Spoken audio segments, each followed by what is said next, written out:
உங்க photography பிசினஸை develop பண்ணணுமா? நீங்க ஃபங்க்ஷன்ல எடுக்கிற உங்க போட்டோஸ் உங்க போனுக்கே வரணுமா? அப்ப இமேஜை புக் பண்ணுங்க. போட்டோகிராஃபர்ஸ்க்குலாம் லைஃப் டைம் ஸ்பெஷல் ஆஃபர் போயிட்டு இருக்கு. கீழே தெரியுற கான்டாக்ட் நம்பருக்கு கால் பண்ணி உடனே புக் பண்ணிக்கோங்க. ஏங்க, நான் சத்தியம் பண்ணி சொல்கிறேங்க, ராஜ்நாத் சிங்கோட அந்த வருகை சமாதியில் போய் கருணாநிதி சமாதியில் சுற்றி உலா வந்தது. ராஜ்நாத் சிங்கை கூட்டின்னு வந்து நாணயத்தை வெளியிட்டது. அவர் எல்லாரும் ஒரு நிமிஷம் எந்திரிங்க நில்லுங்கன்றது, திமுக வானலாவாக புகழ்ந்தது, மோடி அன்னைக்கு காலையிலேயே திமுக புகழ்ந்து கொடுத்த மெசேஜ், இவை எல்லாம் ஆழமான அரசியல் உள்ள நிகழ்வுகள் தான்.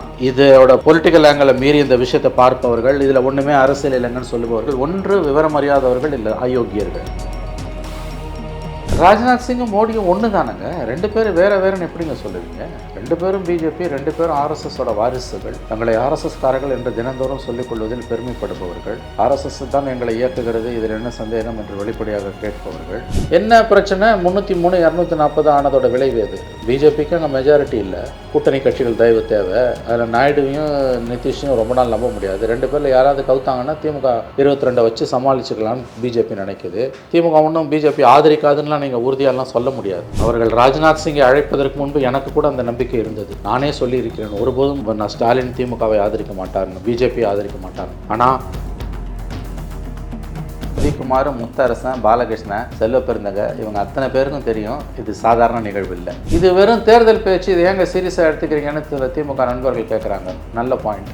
அப்படின்னா தேர்தல் நேரத்தில் மோடி வந்து 140 கூட்டத்தில் பேசுனதில் 110 கூட்டத்தில் முஸ்லீம்களுக்கு எதிராக விஷத்தை கக்கினார். சிறுபான்மையின மக்களுக்கு, குறிப்பாக இஸ்லாமியர்களுக்கு எதிராக விஷத்தை நாள்தோறும் கக்கினார் மோடி. அதையும் இப்போ பேசுகிறீங்க? அது தேர்தல் பிரச்சாரம்னு மோடிக்கு க்ளீன் ஷீட் கொடுத்துட்டு போக வேண்டியது தானே? இவங்களெல்லாம் பார்க்குறப்போ கஷ்டமாக இருக்குல்ல. இந்த மாதிரி கஷ்டப்படுறவங்களுக்கு ஏதாவது ஒரு வகையில் உதவி பண்ணணுன்றது நம்ம எல்லாருக்கும் இருக்கிற எண்ணம். இதுக்காக தான் நாங்கள் ஸ்மைல் மேட்டர்ஸ்ன்ற ஷோவை ஆர்கனைஸ் பண்ணியிருக்கோம். இந்த ஷோவோட மோட்டிவ் என்னென்னா, நம்ம எப்பயாவது வாங்கின பொருள் இப்போ யூஸே இல்லாமல் வீட்டில் ஏதாவது ஒரு ஓரத்தில் போட்டு வச்சுருப்போம். அந்த பொருட்கள்லாம் பார்த்தீங்கன்னா கண்டிப்பாக இவங்களுக்குலாம் யூஸ்ஃபுல்லான ஒரு பொருளாக தான் இருக்கும். அந்த மாதிரி பொருட்கள் எல்லாத்தையும் உங்கள்கிட்ட வாங்கி யாருக்கு அந்த பொருட்கள் போனால் உதவியாக இருக்குமோ அவங்க எல்லார்கிட்டையும் கொண்டு போய் சேர்க்கறது தான் எங்களுடைய வேலையே. நீங்கள் எந்த மாதிரி பொருட்கள்லாம் அனுப்பக்கூடாதுன்னா, பணமாவோ இல்லை கெட்டு போகிற பொருட்களாவோ எங்களுக்கு அனுப்பக்கூடாது. நீங்கள் அனுப்புகிற பொருட்கள் யாரோட வாழ்க்கையிலாவது ஒரு பெரிய மாற்றத்தை உண்டாக்குங்க. அதனால் உங்களுக்கு உதவி பண்ணணுன்ற எண்ணம் இருந்துச்சுன்னா கீழே இருக்கிற அட்ரஸ்க்கு உங்களோட பொருட்களை சென்ட் பண்ணுங்கள். சார் வணக்கம் சார். சார், மறைந்த கருணாநிதி அவர்களுடைய நாணய வெளியீட்டு விழாவில் நடந்த சில நிகழ்வுகள் இன்னுமே தொடர்ந்து ஒரு பேசுபொருளாக போய்கிட்டே தான் இருக்குது. நீங்களும் பல இடங்களில் அதை பற்றின கருத்துக்களை முன் வச்சிங்க. பட் ஸ்டில் என்ன சொல்கிறாங்கன்னா, கூட்டணி கட்சிகள் இதை எப்படி பார்த்தாங்க அப்படின்னு சொல்லி நிறைய டிஸ்கஷன்ஸ் போயிட்டுருக்கு சார். நீங்கள் உங்கள் பாயிண்ட் ஆஃப் வியூவில் எப்படி பார்க்குறீங்க? கூட்டணி கட்சிகள் இதை எப்படி எடுத்திருப்பாங்க? கூட்டணி கட்சிகளுக்கு உள்ளுக்குள்ளே ஒரு நெருடல், ஒரு வருத்தம் இருக்குது. ஆனால் அதை அவங்களால வெளியில் காமிச்சிக்க முடியல. முழுவதுமாக அவங்க இதை அங்கீகரிக்கல. கலைஞருக்கு நாணயம் வெளியிடுறதுல அவங்களுக்கு எந்த வருத்தமும் கிடையாது, தாராளமாக வெளியிட்டு போகலாம். இதையே அவங்க இப்போ குடியரசுத் தலைவரை அழைச்சி நடத்தியிருந்தாங்கன்னா பெரிய சங்கடமே வந்திருக்காது. திரௌபதி முர்மு அழைச்சி நடத்தியிருந்தாங்கன்னா பெரிய பிரச்சனை, யாருமே அதை சீண்டி இருக்க மாட்டாங்க. ஆனால் நீங்கள் ராஜ்நாத் சிங் ஒரு அடிப்படையில் அரசியல்வாதி, இப்போ திரௌபதி முர்மும் அரசியல்வாதி தான். ராஜ்நாத் சிங் வாஜ்பாய் கவர்மெண்ட்டில் திமுக மந்திரி சபையில் இருக்கும்போது இவங்களுக்கு நெருக்கமாக இருந்தவர். இன்றைக்கி அவர் தான் ட்ரபிள் ஷூட்டர். அமித்ஷாவை அழைச்சி நடத்திருக்கலாமே, வந்திருக்க தாராளமாக ஓடி இருப்பார். ஏன் மோடியை கூப்பிட்டு நடத்திருக்கலாம், வந்திருப்பார். ஆனால் அது மோடியை கூப்பிட்டு கலைஞரோட நாணயத்தை வெளியிட்டிருந்தால் அது கொடுக்கக்கூடிய செய்தி இன்றைக்கி ராஜ்நாத் சிங் வரும்போது இருக்கிறத விட 10 மடங்கு மோசமாக இருந்திருக்கும். இன்றைக்கி திமுகவுக்கு முட்டு கொடுக்குற தோழமை கட்சிகளின் தொங்கு சதைகளும் கூட அன்றைக்கி அதை நியாயப்படுத்திருக்க முடியும். ராஜ்நாத் சிங் ஒரு சாஃப்ட் ஃபேஸ்ன்றதுனால நீங்கள் இவங்க அதை செஞ்சுருக்காங்க. ராஜ்நாத் சிங் இன்றைக்கி ட்ரபிள் ஷூட்டராக வந்திருக்காரு. மோடி 1.0லையும் 2.0லையும் உங்களுக்கு ட்ரபிள் ஷூட்டருக்கான அவசியமே இல்லை. ஏன்னா இவங்க நினச்சதெல்லாம் செஞ்சுக்கிட்டு இருந்தாங்க, மெஜாரிட்டி இருந்தது. இன்றைக்கி மெஜாரிட்டி இல்லை, அதனால் இறங்கி வந்திருக்காங்க. யோசிச்சு பாருங்கள், ராஜ்நாத் சிங் பதிலாக அங்கே நரேந்திர மோடி வந்திருந்தால் என்ன நடந்திருக்கும்? இன்னும் நிலைமை மோசமாக இருக்கும். அந்த சித்திரத்தை உங்கள் கண்ணை மூடிட்டு கற்பனையை ஓட விடுங்க. கலைஞர் சமாதியில் போய் நின்று மோடி அஞ்சலி செலுத்திட்டு திமுக ஃபஸ்ட்டு ஃபேமிலி புடைசூழ தயாநிதி, கனிமொழி, ஸ்டாலின், அப்புறம் கட்சி முக்கியஸ்தர்கள் டிஆர் பாலு இவங்கெல்லாம் புடைசூழ அங்கே சுற்றி வராரு கருணாநிதி சமாதியை. ஆஹா ஓஹா மானத்தேன்னு கருணாநிதியை புகழ்ந்துட்டு வெளியிடுறாரு நாணயத்தை. அது அந்த சித்திரத்தை சொல்லும்போதே உங்கள் முகத்தில் சிரிப்பு மலருது. புன்னகை என்பதை தாண்டி பெருஞ்சிரிப்பாக அது மாறுகிறது. சார் ஆனால் இப்போது ராஜ்நாத் சிங் ஒரு சில விஷயம் பண்ணால உடனே எல்லாத்தையுமே ஒரு செகண்ட் எந்திரிச்சு நிற்க சொல்லி அந்த ஒரு விஷயம்லாம் நடந்துச்சுல்ல சார், நாணயம் வெளியிடும் பொழுது அந்த மாதிரியான நிகழ்வுகள் மோடி வந்து தான் நடந்திருக்குமா? இல்லை இப்படி புரிஞ்சுக்கோங்க, முதல்ல இப்படி இப்போ யோசிக்காதீங்க. ராஜ்நாத் சிங் இடத்துல மோடி இருந்திருந்தால் என்ன நடந்திருக்கும்? நிற்க சொல்கிறாரு, உட்கார சொல்கிறாருன்றது பிரச்சனை இல்லை. அவர் கலந்து கொண்டு இருந்தால் என்ன நடந்திருக்கும்? அவரும் எந்திரிச்சுன்னு கை தட்டுங்கன்னு சொல்லியிருப்பார், அல்லது சொல்லாமலே கூட இருக்கட்டும்.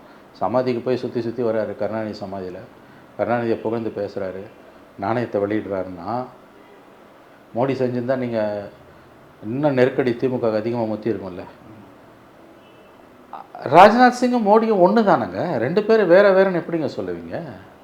ரெண்டு பேரும் பிஜேபி, ரெண்டு பேரும் ஆர்எஸ்எஸோட வாரிசுகள், தங்களை ஆர்எஸ்எஸ்காரர்கள் என்று தினந்தோறும் சொல்லிக்கொள்வதில் பெருமைப்படுபவர்கள், ஆர்எஸ்எஸ் தான் எங்களை இயக்குகிறது, இதில் என்ன சந்தேகம் என்று வெளிப்படையாக கேட்பவர்கள். மோடி திமுக கிட்ட கொஞ்சம் கடந்த 10 ஆண்டுகளில் ரொம்ப ஹார்டாக நடந்துக்கிட்டார், இப்போ அவரும் சாஃப்டாக நடந்துக்கிறாரு. ராஜ்நாத் சிங் கடந்த ஆண்டுகள்லேயே சாஃப்டாக இருந்தார், குட் புக்ஸில் இருந்தார். உங்களை குட் புக்ஸில் வைக்கலன்றது தான் திமுகவோட பிரச்சனை, பிஜேபியோட கொள்கை கோட்பாடுகள் பிரச்சனை கிடையாது இல்லையா? இஷ்யூ வந்து பிஜேபியோட கொள்கை கோட்பாடுகள் என்னன்றது தான். பெரும்பான்மை மதவெறியின் பிரதிநிதி பிஜேபி. இன்றைக்கி 11வது முறையாக சுதந்திர தின கொடியை செங்கோட்டையில் ஏற்றி வைத்து விட்டு பேசும்போது மோடி பேசிய பேச்சு அப்பட்டமான மதவெறி பேச்சு. செக்யூலர் சிவில் கோடுன்ற ஒரு புதிய வார்த்தையை காயின் பண்ணி யூனிஃபார்ம் சிவில் கோடை கொண்டு வந்து திணிக்கிறாரு. சிறுபான்மையின மக்களுக்கு எதிரான வெறுப்பை நாளும் பொழுதும் தேர்தல் பிரச்சாரத்தில் உமிழ்ந்தவர் தான் மோடி. ஏன் இதே திமுகவை பற்றி ஏப்ரல் முதல் வாரத்தில் தேர்தல் பிரச்சாரத்தில் தமிழ்நாட்டில் மோடி என்ன பேசினார்? திமுக ஒரு குடும்ப கட்சி, திமுகவால் தமிழ்நாட்டுக்கு எந்த நன்மையும் விளையல, திமுக தன்னுடைய மகன்களையும் மகள்களையும் பற்றி தான் கவலைப்படுகிறது, திமுக போதைப் பொருள் கடத்துபவர்களுக்கு உதவி செய்கிறது, தேர்தலுக்கு பிறகு திமுக என்ற ஒரு கட்சியே காணாமல் போகும். இவையெல்லாம் மோடி உதிர்த்த முத்துக்கள். இன்றைக்கி வந்து கலைஞர் ஒரு மிகப்பெரிய ராஜதந்திரி அரசியல் தலைவர், 2047 விக்சித் பாரத்தை பற்றின நம்முடைய கனவுகளுக்கு கலைஞரின் தொலைநோக்கு பார்வை உதவும்லாம் இப்படி வந்து அப்படியே புகழ் மாலை சூட்டுகிறார் மோடி. இதே 4 மாதத்துக்கு முன்னால் திமுக குடும்ப கட்சி, திமுக ஊழலில் மூழ்கி முத்தெடுக்கிற கட்சி, திமுக மகன்களுக்கு மகளுக்கு தான் முக்கியத்துவம் கொடுக்குது, திமுக தமிழ்நாட்டுக்கு எதுவுமே செய்யலை, தேர்தலுக்கு பிறகு தமிழ்நாட்டில் திமுக காணாமல் போகும். இது ரெண்டில் எது உண்மை? இது வெறும் தேர்தல் பேச்சு, இது ஏங்க சீரியஸாக எடுத்துக்கிறீங்கன்னு சில திமுக நண்பர்கள் கேட்குறாங்க. நல்ல பாயிண்ட். அப்படின்னா தேர்தல் நேரத்தில் மோடி வந்து 140 கூட்டத்தில் பேசுனதில் 110 கூட்டத்தில் முஸ்லீம்களுக்கு எதிராக விஷத்தை கக்கினார், சிறுபான்மையின மக்களுக்கு குறிப்பாக இஸ்லாமியர்களுக்கு எதிராக விஷத்தை நாள்தோறும் கக்கினார் மோடி. அதையும் இப்போ பேசுகிறீங்க? அது தேர்தல் பிரச்சாரம்னு மோடிக்கு க்ளீன் ஷீட் கொடுத்துட்டு போக வேண்டியது தானே? முஸ்லீம்ஸை பற்றியும் நரேந்திர மோடி பேசிய பேச்சு எப்படி ஏற்றுக்கொள்ள முடியாததோ, மிக கடுமையானதோ, அதற்கு இணையானது தான் திமுகவை பற்றி மோடி பேசின பேச்சும். உங்களுக்கு தேவையானதை எடுத்துக்கிட்டது, தேவையில்லாததை நீங்கள் வந்து விமர்சனம் பண்ணுறீங்க. இது எந்த விதத்தில் நியாயம்? என்ன பிரச்சனை? 303 240 ஆனதோட விளைவு எது? பிஜேபிக்கு அங்கே மெஜாரிட்டி இல்லை, கூட்டணி கட்சிகள் தயவு தேவை. அதில் நாயுடுவையும் நிதிஷையும் ரொம்ப நாள் நம்ப முடியாது. 2 பேரில் யாராவது கவுத்தாங்கன்னா திமுக 22 வச்சு சமாளிச்சுக்கலான்னு பிஜேபி நினைக்குது. திமுக ஒன்றும் பிஜேபி ஆதரிக்காதுன்னெலாம் நீங்கள் உறுதியாலாம் சொல்ல முடியாது, கண்டிப்பாக சொல்ல முடியாது. அவர்கள் ராஜ்நாத் சிங்கை அழைப்பதற்கு முன்பு எனக்கு கூட அந்த நம்பிக்கை இருந்தது. நானே சொல்லியிருக்கிறேன், ஒருபோதும் மோடி நான் ஸ்டாலின் திமுகவை ஆதரிக்க மாட்டார்னு, பிஜேபியை ஆதரிக்க மாட்டார்னு. ஆனால் கருணாநிதி சமாதியில் போய் ராஜ்நாத் சிங் நின்றதும், திமுக ஃபஸ்ட்டு ஃபேமிலி புடைசூழ ராஜ்நாத் சிங் சமாதியை சுற்றி சுற்றி வந்ததும், அதுக்கு பிறகு வந்து நாணயத்தை வெளியிட்டதும், அதுக்கு பிறகு கலைஞரை புகழ்ந்து பேசினதும், அன்றைக்கி காலையில் மோடியை கருணாநிதியை புகழ்ந்து பேசிய பேச்சு வெளியிட்ட அறிக்கைகளும் நிச்சயமாக 99 திரும்பினால் வரலாறு திரும்பினால் ஆச்சரியம் இல்லை என்ற கருத்தை தான் உருவாக்கி இருக்கிறது. அது என்ன வரலாறு? திமுக போய் பிஜேபி ஆதரித்து மந்திரி சபையில் சேர்ந்து 4 ஆண்டுகள் இருந்த வரலாறு பதவியில், வாஜ்பாய் அரசில். அதனால் பிஜேபியோட திமுக போவதுன்னா அதெல்லாம் ஒன்றும் நீங்கள் சொல்லாதீங்க. அப்படி சொல்லுபவர்கள் வந்து தங்களை தாங்களே ஏமாற்றிக் கொள்கிறார்கள். பிஜேபியோட திமுக போவாதுன்னு பாலகிருஷ்ணனும் முத்தரசனும் எந்த அடிப்படையில் சர்டிஃபிகேட் கொடுக்குறாங்க? சார் அவங்க என்ன சொல்கிறாங்க, தமிழ்நாட்டில் பிஜேபி எதிர்ப்புன்றது தான் ரொம்ப முக்கியமான ஒரு ரோல் ப்ளே பண்ணுது. ஸோ அப்படி இருக்கும்போது இன்னும் எலெக்ஷனுக்கு கொஞ்ச நாள் இருக்கும்போது இந்த ஒரு தருணத்தில் அதாவது இங்கே ரொம்ப முக்கியமான ஒரு கூட்டணி இங்கே ஃபார்ம் ஆகி மக்கள் மத்தியில் அவங்களுக்கான அந்த கூட்டணிக்கான செல்வாக்குன்றது பெரிய லெவலில் இருக்குது. அப்படி இருக்கும்போது திமுக ஏன் சம்மந்தமே இல்லாமல் பாஜகவோட போய் இணையணும்? அது வந்து அவங்களுக்கு ஒரு பேக்ஃபேர் ஆகக்கூடிய ஒரு விஷயமாக தானே இருக்கும் அப்படின்றாங்க. நேரடியாக கூட்டணிக்கு போக மாட்டாங்க, அதுக்கு வாய்ப்பு குறைவு. மறைமுகமாக 1000 விதத்தில் கவர்மெண்ட்டை காப்பாற்றலாம். 22 எம்பிஸ் இருக்குது, பார்லிமெண்ட்டில் வந்து ஆப்சென்ட் ஆகலாம். ஸ்டாண்டிங் கமிட்டியில், கன்சல்டேட்டிவ் கமிட்டியில் முக்கியமான பில்ஸில் இருக்கக்கூடிய முக்கியமான ஷரத்துக்களை வந்து காலி பண்ணுறதுக்கு உதவி செய்யலாம். எத்தனையோ விதத்தில் ரூலிங் பார்ட்டிக்கு பெயில் அவுட் பண்ணலாம். There are no free lunches. மோடியை பொறுத்த வரைக்கும் அவருக்கு லாபம் இல்லைன்னா எதுவுமே செய்ய மாட்டார். ஆகவே நேரடியான உறவு என்பது வாய்ப்பில்லை, கூடிய வரைக்கும் வாய்ப்பில்லை. அது 26ல் போக மாட்டார், 29ல் போக மாட்டாங்களா, போவாங்களான்னு தெரியாது. 26ல் போவதற்கான வாய்ப்புகள் மிக மிக குறைவு. ஆனால் கூட்டணி வைக்கணும்னு அவசியமே இல்லை. நீங்கள்லாம் வந்து பிஜேபி திமுக உறவுன்னா பிளாக் அண்ட் ஒயிட்டாக பார்க்குறீங்க. அதாவது ஒரு நம்பிக்கையில்லா தீர்மானம் வருதுன்னா திமுக ஆதரவாக பிஜேபிக்கு ஆதரவாக போடுவாங்க, இல்லை வாக் அவுட் பண்ணிவிடுவாங்க, அப்படிலாம் பார்க்குறீங்க. கிடையாது. எத்தனையோ மசோதாக்கள்லாம் அவங்களுக்கு உதவி செய்யலாம்.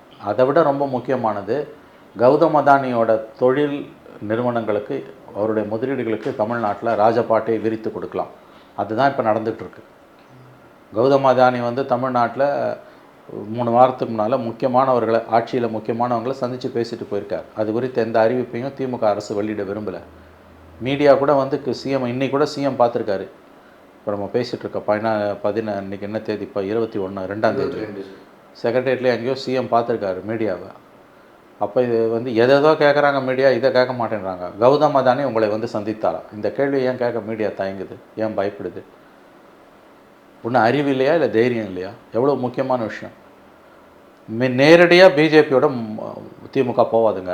நேரடியாக போகாமலே 1000 விதத்தில் பிஜேபிக்கு ஹெல்ப் பண்ணலாம். சார் நீங்கள் சொல்கிற மாதிரியான ஒரு சுச்சுவேஷன் இருந்தால் அது காங்கிரஸ் எப்படி அதை பார்ப்பாங்க சார்? காங்கிரஸை பொறுத்த வரைக்கும் அவங்களும் திமுகவுக்கு முட்டு கொடுத்துக்கிட்டு தான் இருப்பாங்க.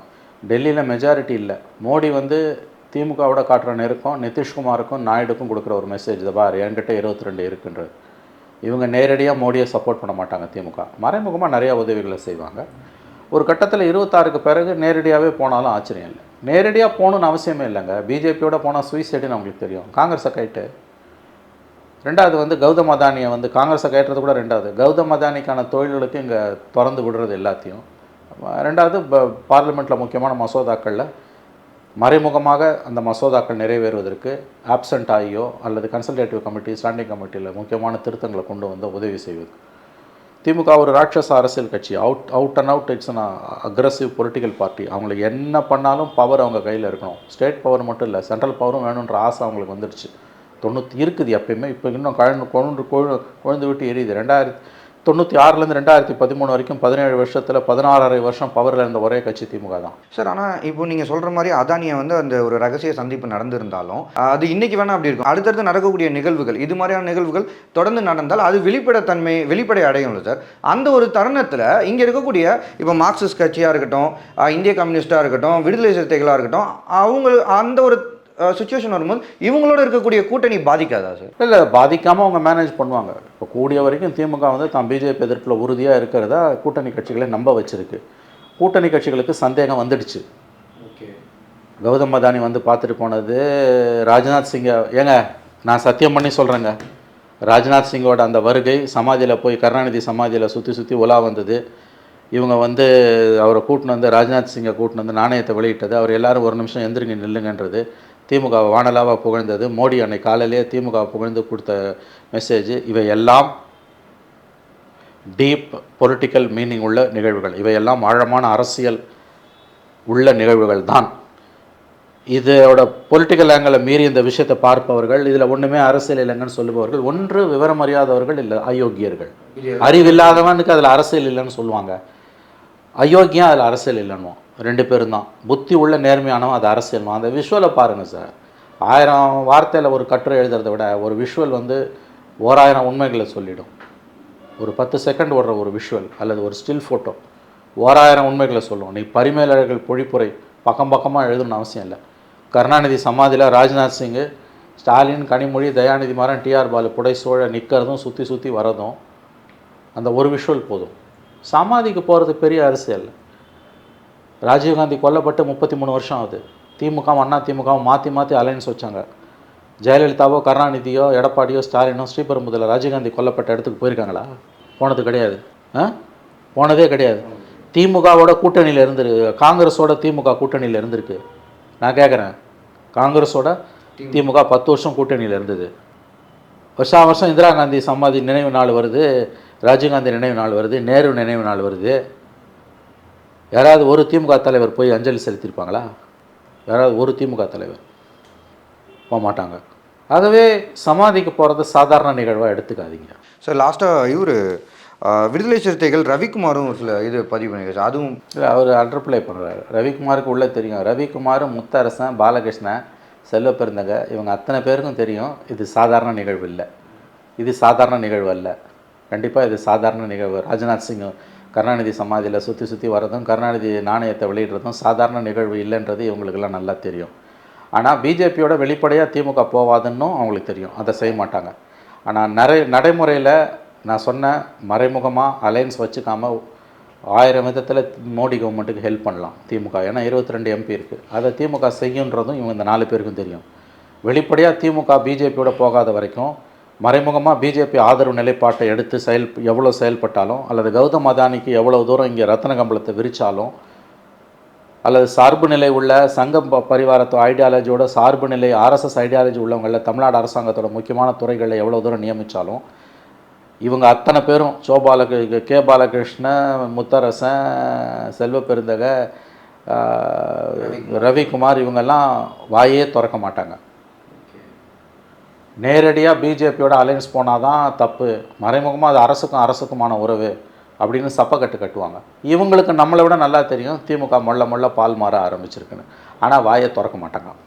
கண்டிப்பாக அடுத்த கட்ட அரசியல் நகர்வுக்குள்ளே இதை பற்றி நம்ம தொடர்ந்து பேசுவோம்னு நம்புகிறேன். நேரம் ஒதுக்குனதுக்கு நன்றிங்க. நன்றி சார்.